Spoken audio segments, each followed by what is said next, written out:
সাইয়্যিদুল ইস্তিগফার, ক্ষমা চাওয়ার সবচেয়ে শ্রেষ্ঠ ভাষা আল্লাহুম্মা আনতা রব্বি।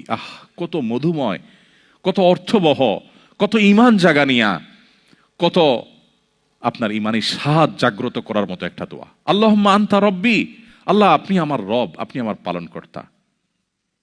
আল্লাহুম্মা আনতা রব্বি লা ইলাহা ইল্লা আনতা, আপনি ছাড়া সত্যিকারের কোনো মাবুদ নেই।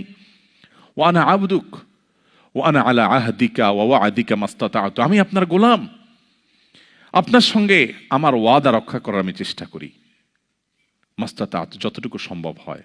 আউযু বিকা মিন শাররি মা সানাত, আল্লাহ যে অপকর্ম আমি করে ফেলেছি, যে গুনাহ আমি করে ফেলেছি, এই গুনাহের যে ক্ষতি, এটা থেকে আমি আপনার কাছে পানা চাই, আমাকে যেন জাহান্নাম গ্রাস না করে, এই গুনাহের ফলে দুনিয়া যেন আমার ক্ষতি না করে।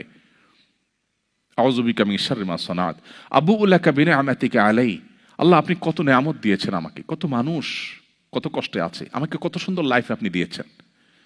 ওয়া আবুউ লাকা বিযামবি, এত ভালো লাইফ দেওয়ার পরও আমি আপনার নাফরমানি করেছি, সেটাও আমি স্বীকার করি।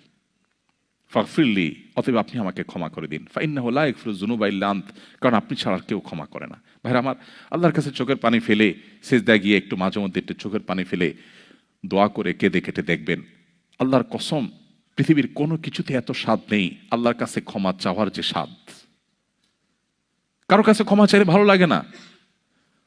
আল্লাহর অলৌকিকত্ব যে তার কাছে ক্ষমা চাইলেও আপনার অন্তর দেখবেন, একটু চোখের পানি ফেলে যদি 2 মিনিট দোয়া করার সুযোগ পান, যখন উমরা যান, রমজানে যখন দোয়ার সুযোগ হয়, অথবা সারা বছর যেটা হওয়া উচিত, এই দোয়ার পর যে ফিলিংসটা হয় সেটা খুবই তৃপ্তিদায়ক।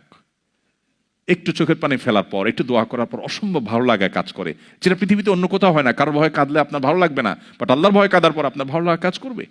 সো এই প্র্যাকটিস আমাদের হওয়া উচিত নিয়মিত। আল্লাহ আমাদের তৌফিক দান করুন।